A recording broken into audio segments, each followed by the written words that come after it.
Thank you for watching. This is the Shakaama Live Show. This is the second part in the series of Feminism Does Not Apply to Black Women. In the first part, I briefly highlighted the definition, briefly in 16 minutes, right? The definition of feminism. And in this part, I'm concentrating on the whole reason behind it. And you're going to be shocked at what I'm going to convey to you, because you've never heard this.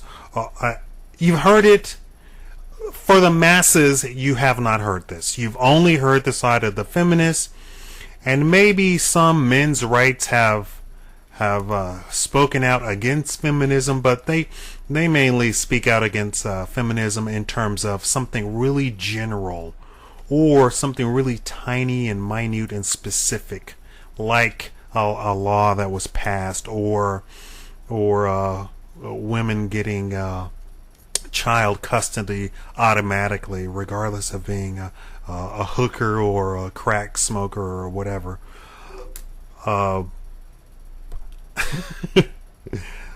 In this video, I'm going to concentrate on one thing.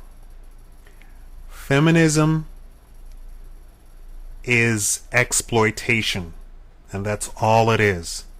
It's not a path to empowerment for women. It is not a path for liberation for women. Do you feel, hey women, do you feel liberated? More liberated now? You should not. You should feel obligated now. You are obligated because you are being exploited. And that's the focus of this video. Let me read to you just a review briefly of I don't even want to mention I'm not going to mention the book. I'll mention the author. But this information is out there. People have already done studies. People have shed light on what really is going on. And I think a lot of people, a lot of women have absolutely no idea. White women have absolutely no idea what is really going on. What is the crux? What is the push behind feminism? Now, I will get to how feminism completely does not apply to black women whatsoever, not even one iota, not even one scrap, one morsel, nothing applies to black women. I will get to that later, but I have to hone in first so that everybody is on the same page. What am I talking about when I say feminism? What is feminism? Not what you heard from somebody, not what you casually hear on TV or something like that. I want you to be a scholar of what feminism, of the definition of feminism is, so that you and I are on the same page. All right. Now here I'm reading to you a review on a book by Hester Einstein, a Jewish lady. Now she delved into feminism, and she wrote some books about it, and did some research, and she's just one of many.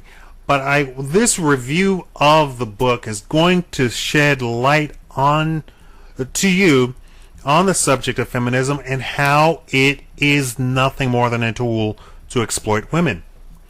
In a pioneering reinterpretation of the role of mainstream feminism, Einstein shows how the world's ruling elites utilize women's labor and the idea of women's liberation and empowerment to maintain their economic and political power, both at home and abroad. Her exploration ranges from the abolition of welfare, as we know it in the United States, to the creation of export processing zones in the global South, South America, Africa, that depend on women's nimble fingers. From the championing of microcredit as a path to women's empowerment in the global South, to the claim of women's presumed liberation in the West as an ideological weapon in the war on terrorism, she argues that it is crucial for feminists to throw in their lot with the progressive forces that are seeking alternatives to globalized corporate capitalism. So, in that review, they presented 3 key factors. They use microcredit, and microcredit is tiny loans, like say you give you loan to $100 to somebody in say India, where $100 is a lot of money, and they take that $100 and then they can buy like a sewing machine, or they can buy paint, or they can buy paint brushes or whatever, and they can do their business. They do their business, they get their clienteles, and then the clientele pay them, and then they pay you back. And so a lot of the number one user of the microcredit in the third and second world are women.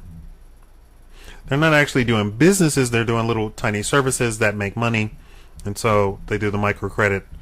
Okay, what does that do? It breaks up the home. They do these cottage industry things like sewing at home.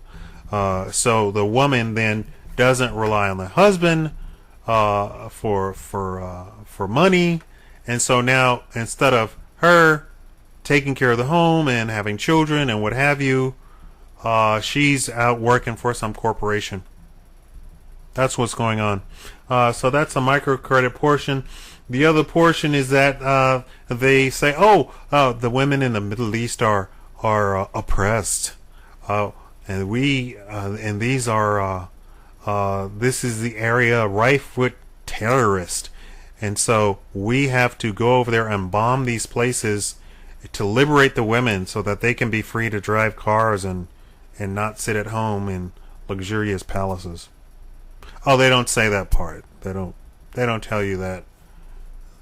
The women have to be chauffeured around.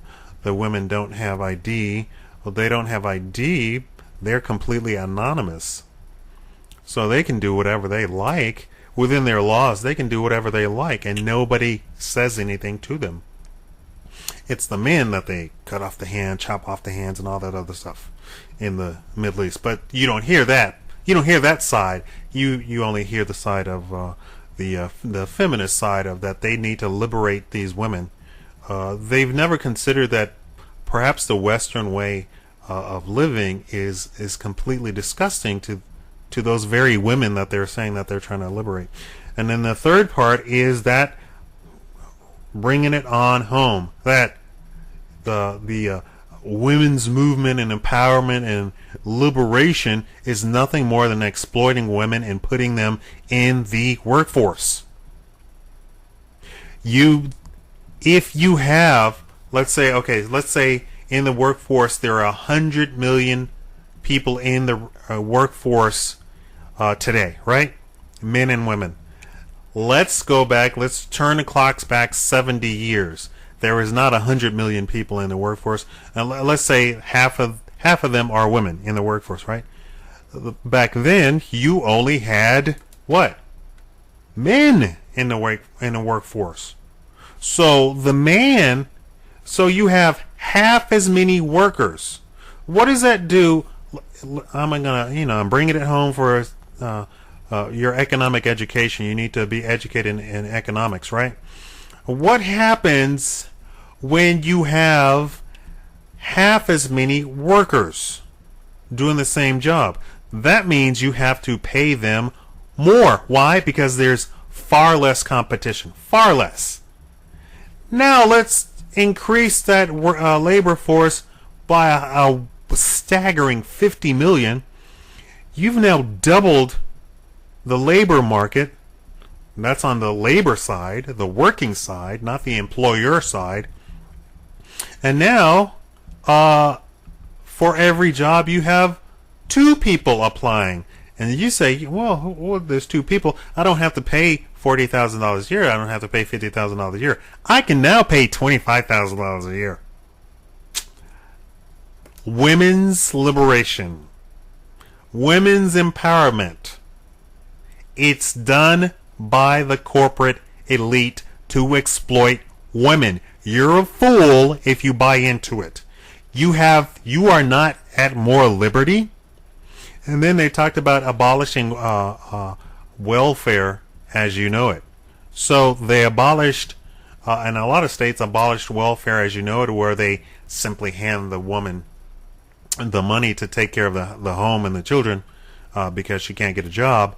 And then they turned it into workfare. And then they beat their drum and say, oh, we shouldn't be handing out money. Well, that was the whole purpose of it. It was like the recognition that there are certain people who just cannot make money, and we don't want them to die. We don't want their children to die. It's not the children's fault. So we're going to set aside money to give to these people. Well, we don't want that. We want women to work. So even the poor people who can't work, who don't have an education, who have absolutely no skill, put them to work too. Which is kind of ironic, since there are people running around today in this economy who want to work and can't get a job. But we're going to put those women, because the majority of the people on welfare are women, and women with children. So we're going to put those women. That's an easy target for women. You don't even, you can just blindfold yourself, pick a dart, throw it at the board and say, I landed on a woman.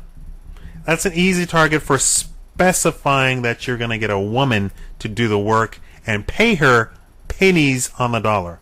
Pennies on the dollar. This is what feminism is really about. It is not for the liberation of women. It is not for your empowerment. You want to be empowered? Go find yourself a man who loves you, who supports you, and you love him, and you support him, and you will be empowered. Why? Because you will have somebody who has your back. A single woman has absolutely nobody who has her back. A grown woman we're talking about. Sure, she can go home to her parents, but the parents are going to be like, really, what do you want from us? You're a grown woman. You need to do, in this day and age, since we've now destroyed the entire family unit, we no longer have second and third generations living under the same roof. So the single woman doesn't have anybody in her corner. She's got herself. Think about that when you're so talking about liberation and feminism. Think about that. You don't have a man. You don't have a man whose waking and sleeping thought is to protect and keep you. Huh? I don't think you feel empowered. I know you don't feel empowered. You can't be empowered when the whole gist of your being is that you are then free to go work for a corporation. And that's it. That's the entire point of your liberation. I will definitely get into, that is a nice segue to get into the very next segment of this series. Thank you for watching the Shakaama Live Show.